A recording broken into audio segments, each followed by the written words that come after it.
Welcome to another edition of Burton Ballers. And yesterday was a big news about the government sanctioning Roman Abramovich, but not only sanctioning Roman Abramovich, also punishing Chelsea in the process. In today's video, I'm going to be giving you my views on everything that has gone on in the past 24 hours. Welcome to the Burton Ballers. Ain't got no time for no stallers, yeah. We are the risers, we're not the fallers. Our channel is growing wider and taller. Yeah, we're here to give you the news about your dear beloved Blues, yeah. So if you like this YouTube channel, like, subscribe and turn on that bell. Yeah.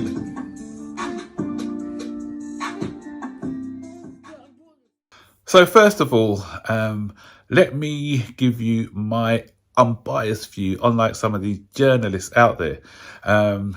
If there's hard evidence, and if the government have found hard evidence against Roman Abramovich, then yes, the club should be taken away from him if he's been supporting the Putin regime, because at the end of the day, people's lives are a lot more important than somebody owning a football club, because we've got to put things into perspective. So I have no issues with them taking the club from him and imposing sanctions, but the issues that I do have is with the fans, because us, the fans, we have not been a party to this. Okay, we've enjoyed some successful periods under him, but the thing is, we didn't put him into power at Chelsea, so we shouldn't be punished. They're punishing the fans by not allowing supporters to go to Chelsea unless you've already bought a ticket in advance, and closing the club shop.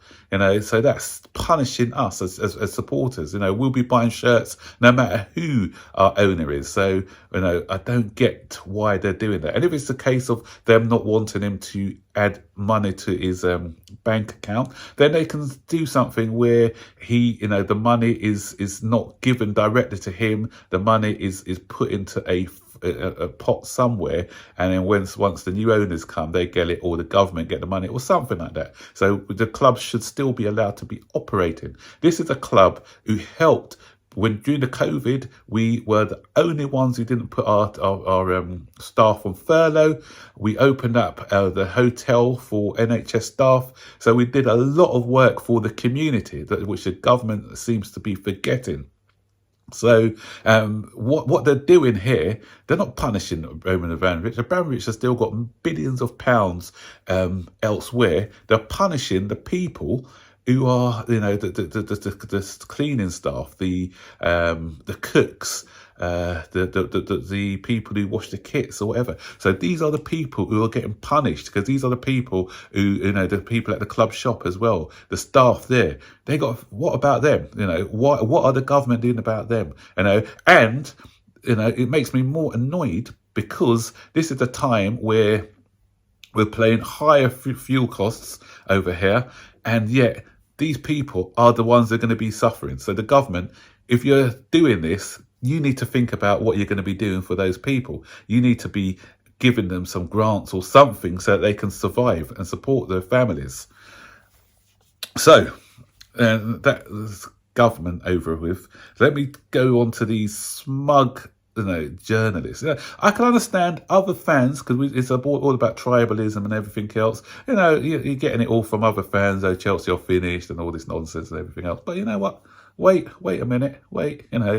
Chelsea Football Club are in a good state at the moment. So okay, we may not have Roman's money anymore, but if the right buyers come in, we're not going anywhere. We're not going anywhere, guys. We're here. We'll be here for a bit longer. So if the likes of Tottenham and Arsenal and those fans thinking, with Roman gone, I can get a chance now to get back into the top four, where I haven't been for like years, think again, guys, because it's not going to happen anytime soon. So journalists, yes, as I said, with tribalism from other fans, but journalists are meant to be impartial, but we never see that. They've always had it in for Chelsea. A lot of people say Chelsea fans are paranoid, they don't have it. Of course they do. They've had it in for Chelsea for years. I used to work for with a bunch of journalists, and I've heard it from the horse's mouth. A lot of them support West Ham or Arsenal, and they don't write partial. They're not very partial in the way they write their content. Partiality is meant to be one of the things about journalism, but we don't get that from any journalist in England. That's why I haven't bought a paper for years. I won't buy one, and thank God for social media. Thank God for the fact that we've got Twitter now. We don't have to rely on these biased journalists for stories anymore, because we get our stories elsewhere. And this is a prime example of poor journalism. And this is, I'm calling them out, the people in the Daily Mail. I think it's Matt Hughes and Simon McCoby, or Samuel McCoby, or whatever his name is, some nobody journalist. And is it Ladyman or the other guy? I can't remember who he was anyway. So I don't really know who they are, because they're just pointless journalists. But this is something that they wrote. This is something that I came across. And it says, Abramovic, whose tainted billions propelled Chelsea from mid-table mediocrity to 5 Premier League titles, has been banned from doing business in the UK. Okay, mid-table mediocrity.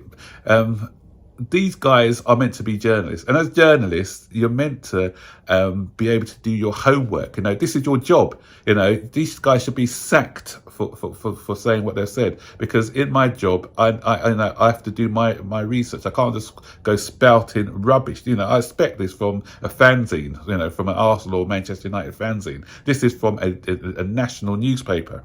For your information, mid-table mediocrity means somebody like Aston Villa at the moment. Sorry, Aston Villa fans, or Wolverhampton Wanderers, or Leicester at the moment. That's mid-table mediocrity.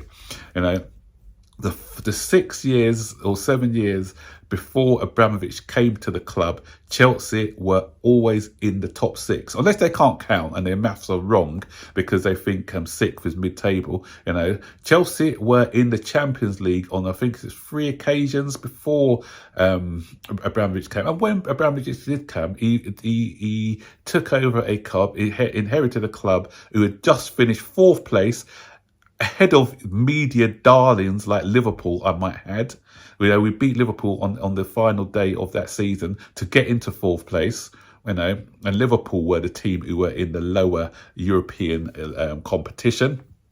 So that's the Abramovich who took over. The only before that, under Vialli and Gullit, we got to the quarterfinals, I think, of the Champions League under Vialli.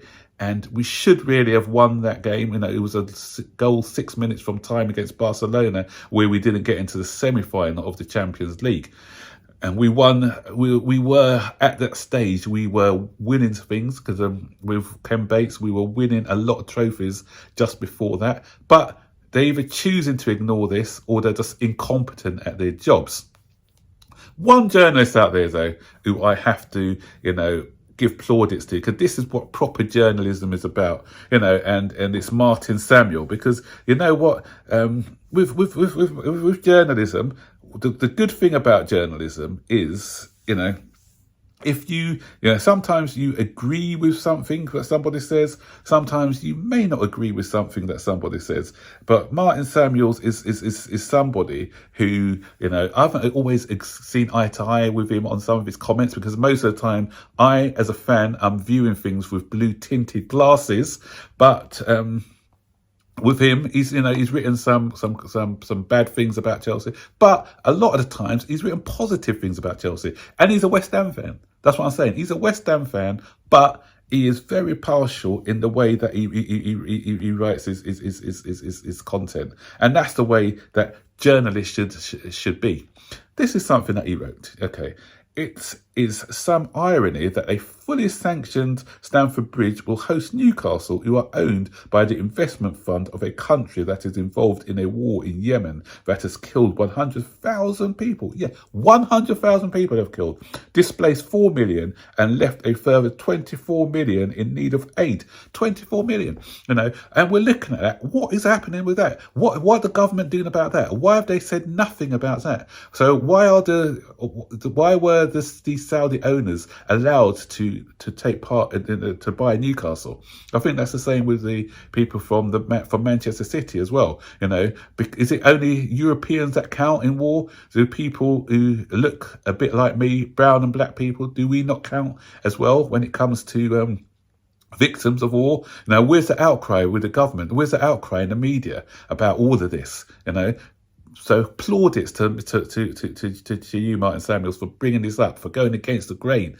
you know, and calling this out, you know. So do we need consistency? Are we gonna? I think as Chelsea fans, we should be lobbying the government to be getting rid of Saudi owners as well, because there is, you know, if we are taking this moral ground now with Abramovic, we need to be consistent and do the same with other owners. And going to think about that, you know, I don't want this to be a political. There's more football, but because football and politics have crossed over, so I'm crossing over in this video as well.